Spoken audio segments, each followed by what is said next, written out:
Je disais donc, deux lettres, UE, deux mots, Union Européenne. C'est d'une complexité d'apparence, mais d'une simplicité cachée. Un peu comme le train qui cache la forêt. Négatif. Je dirais plutôt comme le rangement qui cache le bordel. Vous voyez ?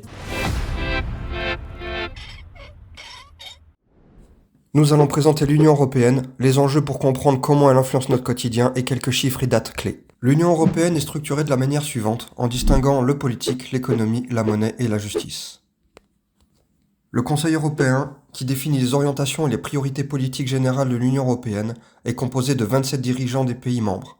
À savoir, cela peut évoluer. Le cas du Brexit, sortie du Royaume-Uni de l'Union européenne en 2020 est un exemple. L'entrée éventuelle de l'Ukraine dans l'UE suite à l'invasion russe en 2022 est un autre exemple. Le Conseil de l'Union européenne, qui réunit les ministres des gouvernements des pays membres de l'UE pour adopter des lois ou directives et coordonner les politiques. La Commission européenne, qui propose des textes de loi et des politiques européennes, surveille leur mise en œuvre et gère le budget de l'UE. La Commission représente les intérêts de l'UE. Le Parlement européen, qui vote les textes de loi proposés notamment pour la Commission européenne, il vote aussi le budget de l'UE. Le Parlement représente les citoyens de l'UE, tout comme l'Assemblée nationale au Parlement en France représente les citoyens français. La Cour des comptes, qui veille à la bonne utilisation des fonds de l'UE et contribue à améliorer la gestion financière de l'UE. La Banque centrale européenne, plus connue sous l'acronyme BCE, qui gère la politique monétaire de la zone euro, notamment les taux d'intérêt, la circulation de la monnaie euro et l'inflation. La Cour de justice européenne, qui a pour mission d'assurer le respect du droit dans l'interprétation et l'application des traités de l'UE. D'autres organismes politiques existent et feront l'objet d'une autre vidéo. Vous avez ici les principales institutions qui forment l'Union européenne et surtout qui ont le pouvoir décisionnel. Toutes ces institutions existent et leurs rôles respectifs sont inscrits dans des textes officiels, les traités. En effet, il n'existe pas encore de constitution européenne en 2026. Toutes les institutions mentionnées agissent selon des traités qui ont été écrits par les membres fondateurs, puis les institutions telles que le Parlement ou la Commission européenne. Le TUE, ou Traité de l'Union européenne, qui définit les objectifs de l'UE et l'organisation de ses institutions, ainsi que les procédures de décision et modification des traités. Le TFUE, ou Traité sur le fonctionnement de l'Union européenne, qui précise les compétences de l'UE, ses grandes politiques. Par exemple, la libre circulation des personnes, des marchandises et des capitaux, l'agriculture, l'économie, etc. L'Euratom, traité de la Communauté européenne de l'énergie atomique, qui vise à mieux encadrer les normes, l'utilisation, la recherche et le développement de l'énergie nucléaire dans les pays membres. Pour mieux visualiser l'étendue de l'Union européenne, voici les cartes qui résument la présence de l'UE en Europe. Nous verrons ensuite les enjeux. Il faut distinguer donc l'Union européenne, qui comprend les pays qui forment l'UE, la zone euro, qui comprend les pays qui utilisent l'euro, et l'espace Schengen, qui comprend les pays où l'on peut circuler librement et déterminant les frontières de l'UE. Intéressant. Mais comment cela se fait-il ? Je vais vous expliquer.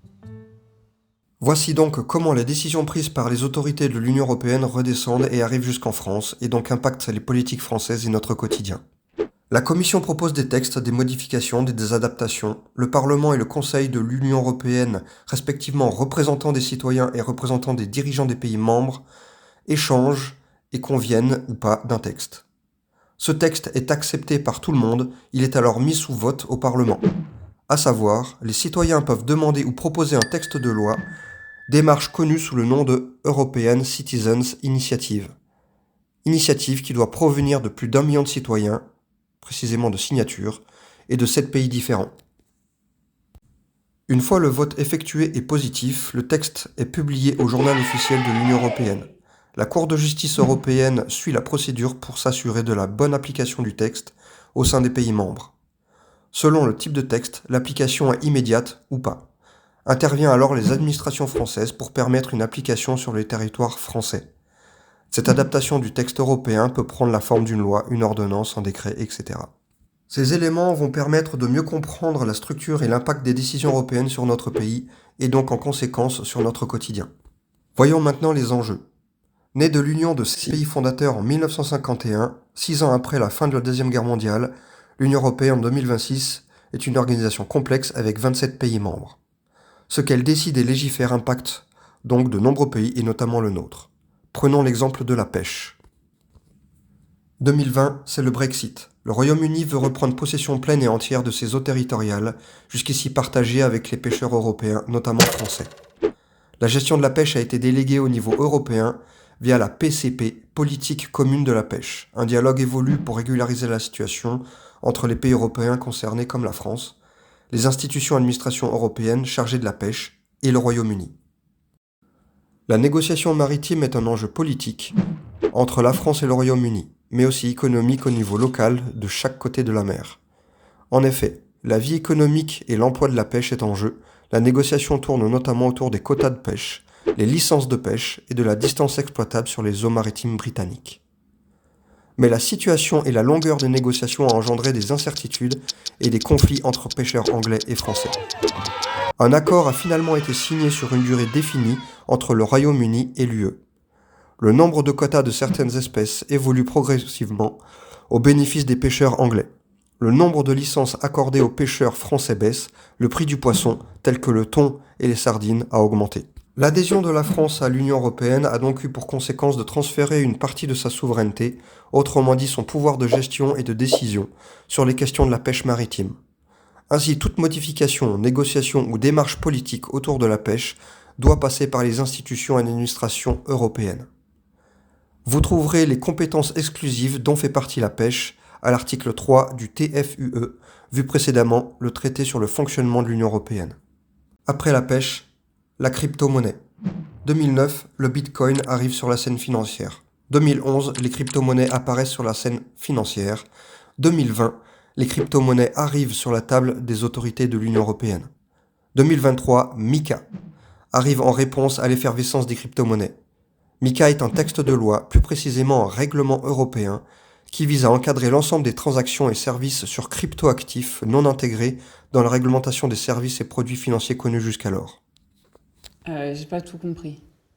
Autrement dit, toutes les crypto-monnaies qui ont vu le jour et qui vont arriver seront soumises à une nouvelle réglementation européenne. Vous pouvez regarder les vidéos de Hasher, chaîne YouTube, qui vous expliquera MiCA et les conséquences pour les acteurs des crypto-monnaies dans l'espace européen. La conséquence de ce texte européen permet une transparence et un suivi clair des échanges de capitaux issus des crypto-monnaies, mais elle est très contraignante aux acteurs des crypto-monnaies et provoque des difficultés au développement des activités, paiements et investissements en crypto-monnaies. Pourquoi la réaction politique et financière se passe au niveau de l'Union européenne ? Car la monnaie fait partie de ses compétences exclusives de l'UE, comme vu précédemment pour la pêche. Cette dépendance à l'Union européenne est pour certains un problème, pour d'autres une nécessité ou même une évidence, pour d'autres encore un choix qui répond aux craintes et menaces, notamment militaires. Afin de comprendre cette disparité des opinions sur l'Union européenne, il faut comprendre l'histoire des pays membres et des origines de la construction de l'UE. Ce sujet sera abordé dans une autre vidéo. Il faut comprendre aussi que les intérêts d'un pays membre comme la France sont parfois différents des intérêts de l'UE, et vice-versa. Cette disparité et ces intérêts divergents mettent en avant deux visions de l'Union européenne. La première, une Union européenne fédérale, autrement dit les États-Unis de l'Europe, formant une entité supranationale qui gérerait les États membres dans leur ensemble, un peu à l'image des États-Unis. La seconde, une Union européenne des nations, où les intérêts et la souveraineté des pays membres seraient plus respectés, utilisant l'Union européenne surtout pour assurer une force économique permettant de s'imposer sur le marché international, et donc assurer un meilleur développement économique de ces pays. Voici quelques chiffres et dates clés à connaître. 27. C'est le nombre de pays membres de l'Union européenne en 2026. 9. Les pays candidats à l'adhésion à l'Union européenne. 199 milliards d'euros, c'est le budget annuel de l'Union européenne. 450 millions, c'est le nombre d'habitants de l'Union européenne. 15%, c'est la part de la population de la France à l'échelle européenne en 2026. Plus de 20 milliards d'euros, c'est la contribution annuelle de la France à l'Union européenne chaque année. Quelques dates. 1951, la création de la CECA. De 1992 à 1999, les conflits dans les Balkans, notamment la Bosnie-Herzégovine et Kosovo, où se concentrent les conflits qui sont encore aujourd'hui un terreau de conflits futurs. 2005, rejet du référendum pour une constitution européenne. 2007, le traité de Lisbonne qui marque un tournant dans l'évolution de l'Union européenne. 2020, le Brexit. Février 2022, l'invasion de l'Ukraine. Janvier 2026, le discours de Donald Trump, président des États-Unis, portant un intérêt sur le Groenland, qui a provoqué un élan et une contestation européenne.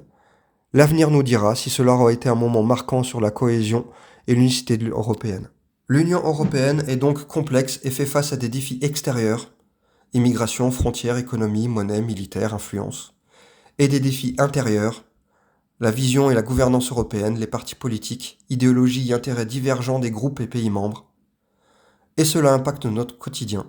Nous pouvons voir cela plus en détail si vous le souhaitez. La chaîne Sera vise à donner des éléments pour mieux comprendre le monde et votre place dans ce monde et comment ces éléments peuvent impacter votre quotidien.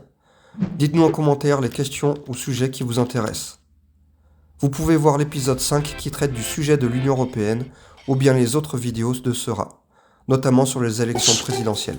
Patriote, quoi qu'il en coûte.